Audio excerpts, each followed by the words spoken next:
Bismillahirrahmanirrahim. Assalamualaikum warahmatullahi wabarakatuh. Selamat pagi dan salam sejahtera bagi kita semua. Alhamdulillah, hari ini kita bertemu kembali di pertemuan kedua mata kuliah Manajemen SDM dan Mutu Kesehatan dengan tema konsep dan ruang lingkup manajemen sumber daya manusia di bidang kesehatan. Oke, semangat. Kita akan membahas apa itu manajemen sumber daya manusia. Oke, what is manajemen sumber daya manusia? Di sini saya mengetiknya sumber data manusia ya, seharusnya sumber daya manusia. Oke, sumber daya manusia adalah ilmu dan seni yang mengatur hubungan dan peranan tenaga kerja agar efektif dan efisien, membantu terwujudnya tujuan perusahaan, karyawan, dan masyarakat. Jadi sebuah sistem atau manajemen sumber daya manusia ini merupakan ilmu dan seni. Mengapa terdapat seni? Karena dalam mengatur sebuah sumber daya manusia diperlukan keterampilan bagaimana kita berperan, bagaimana kita membina suasana kerja yang nyaman dengan rekan kerja, dengan pimpinan, atau dengan sesama rekan kerja kita. Menciptakan sebuah lingkungan kerja yang nyaman itu merupakan sebuah seni. Memecahkan sebuah masalah dalam sebuah lingkup sumber daya manusia, atau dalam hal ini dalam lingkungan pekerjaan khususnya di bidang kesehatan itu juga merupakan sebuah seni. So, problem solving juga merupakan sebuah seni. What is management? Ini ada definisi yang lain, ilmu dan seni mengatur proses pemanfaatan sumber daya manusia dan sumber-sumber lainnya secara efektif dan efisien untuk mencapai suatu tujuan tertentu. Ya, jadi kita kalau kembali ke judul mata kuliah, manajemen sumber daya manusia dan mutu kesehatan.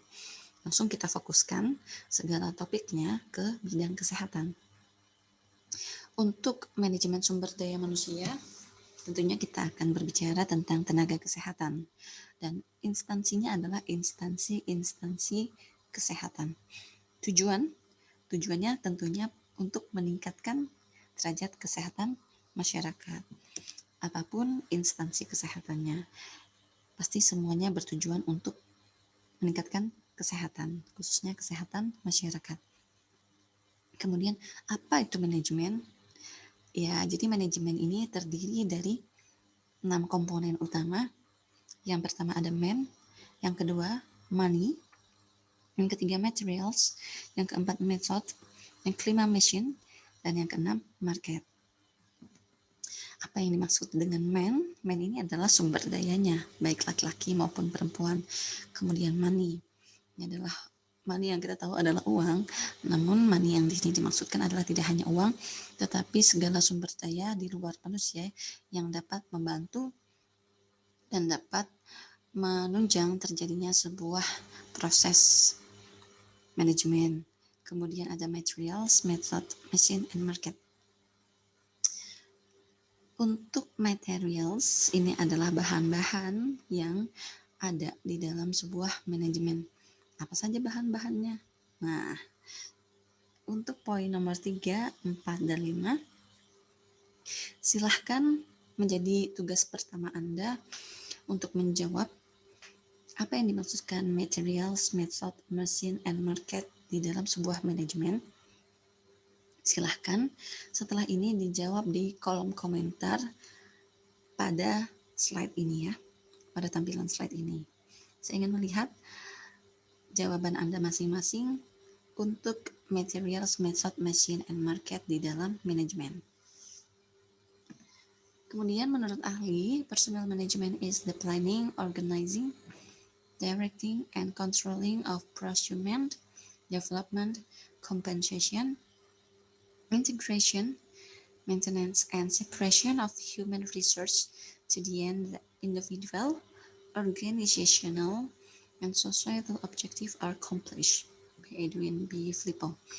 Ini adalah definisi menurut ahli yang pada intinya adalah dalam manajemen itu terdapat planning, organizing, directing, and controlling.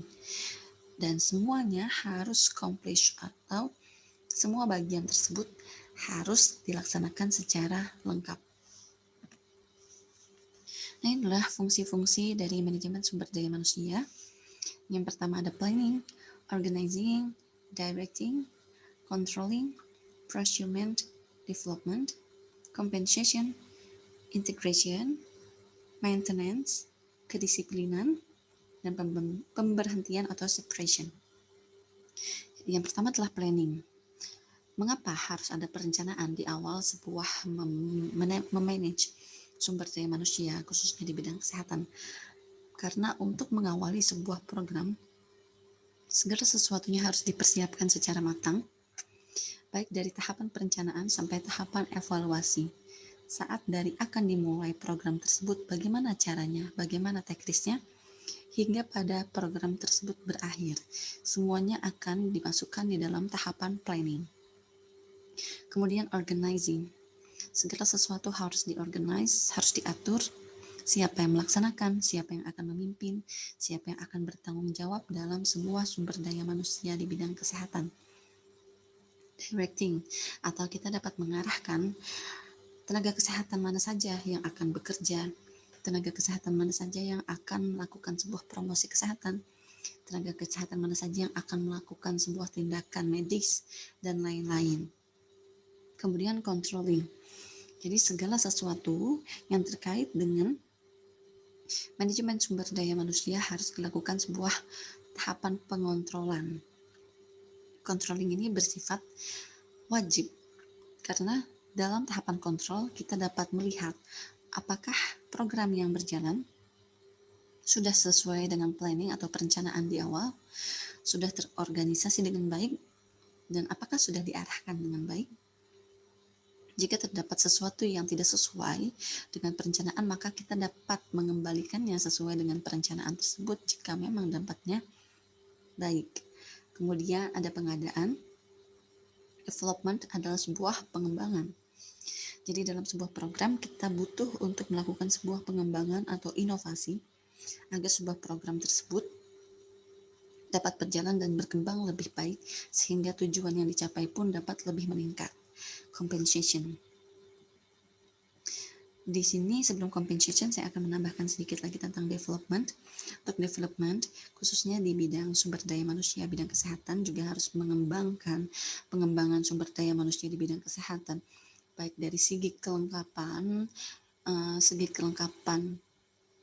bidang tenaga kesehatan, segi kualifikasi pendidikan tenaga kesehatan, dan dari segi skill atau keterampilan dari tenaga kesehatan tersebut. Kemudian kompensasi seperti penggajian, pemberian reward, insentif, dan lain-lain bagi tenaga kesehatan yang bekerja di sebuah instansi kesehatan. Kemudian integration, bagaimana hubungan antara pimpinan dengan karyawannya, bagaimana hubungan antara direktur rumah sakit dengan tenaga kesehatan yang ada, seluruh jenis tenaga kesehatan yang ada di rumah sakit, seperti itu. Kemudian maintenance, jadi semuanya harus dilakukan perawatan, baik dari peralatan medis dan segala sesuatu yang dapat di maintenance terkait dari instansi kesehatan yang sedang dijalankan. Kemudian untuk kedisiplinan adalah salah satu tahapan yang sangat penting, karena dari kedisiplinan kita dapat bisa menilai apakah di dalam manajemen sumber daya manusia di sebuah instansi kesehatan dapat melakukan segala sesuatu secara terukur dan terarah.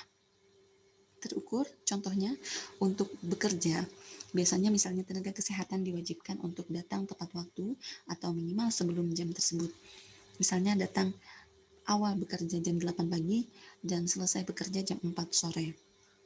Tentunya kedisiplinan ini sangat berpengaruh terhadap pelayanan kesehatan yang akan diberikan, karena penggerak pelayanan kesehatan sendiri ini adalah tenaga kesehatan. Bayangkan jika banyak pasien yang antri, kemudian tenaga kesehatannya datang di luar dari jam 8. Kira-kira apakah yang dapat terjadi? Misalnya pasiennya dalam keadaan gawat darurat. Kemudian untuk gawat darurat biasanya diarahkan ke IGD. Di IGD tenaga kesehatannya ada perawat, ada bidan, ada admin, kemudian ada dokter. Bayangkan jika semuanya tidak ada di jam 8. Kira-kira dampak negatif apa saja yang dapat dirasakan oleh pasien, apalagi pasiennya dalam keadaan gawat darurat. Bisa saja pingsan, atau bahkan dampak terburuknya adalah meninggal. Nah, ini sangat tidak diharapkan jika terjadi seperti ini. Kemudian untuk pemberhentian atau suppression. Tahap pemberhentian atau suppression ini biasanya dilakukan pemberhentian hanya pada tenaga kesehatan yang biasanya melanggar atau melakukan kesalahan fatal dalam pekerjaannya. Biasanya di dalam sebuah instansi kesehatan sudah terdapat peraturan-peraturan yang harus ditaati oleh tenaga kerja kesehatan maupun non-kesehatan. Nah, ketika peraturan tersebut dilanggar dan sudah mencapai ranah yang sangat tidak diperkenankan, atau jika melanggar peraturan tersebut, maka konsekuensinya tertulis bahwa tenaga kesehatan akan diberhentikan secara tidak hormat, maka mau tidak mau peraturan ini harus tetap diberlakukan jika seandainya ada pegawai atau tenaga kesehatan yang melakukan sebuah kesalahan fatal yang tidak dapat dibenarkan seperti itu. Jadi untuk fungsi-fungsi MSDM ini semuanya memiliki peranan penting dan tidak boleh satu saja lepas dari cycle lingkaran fungsi-fungsi manajemen sumber daya manusia, khususnya di bidang kesehatan. Baik, terima kasih. Demikian penjelasan dari saya untuk pertemuan kedua. Insyaallah kita akan bertemu lagi di pertemuan ketiga selanjutnya. Untuk pertanyaan, penyampaian pendapat, atau segala sesuatu yang ingin didiskusikan terkait mata kuliah ini, silahkan sampaikan di kolom komentar pada slide yang paling terakhir di dalam modul 2 ini. Insya Allah saya akan merespon, menjawab di kolom komentar tersebut bagi mahasiswa yang ingin bertanya, berdiskusi, dan ingin memahami bagian-bagian yang masih belum dipahami dalam penjelasan yang sudah saya berikan. Terima kasih banyak atas kehadirannya, telah menyaksikan video penjelasan ini. Semoga dapat dipahami dan menambah hasanah ilmiah kita di bidang sumber daya manusia mutu kesehatan. Jika terdapat kekurangan atau sesuatu yang keliru dalam penyampaian ini, saya mohon maaf dan mohon diluruskan. Nanti bisa dikoreksi dan sampaikan di kolom komentar pada slide paling terakhir di dalam modul 2 di dalam platform Open Learning. Terima kasih banyak atas perhatiannya. Wassalamualaikum warahmatullahi wabarakatuh. Selamat pagi dan salam sejahtera bagi kita semua.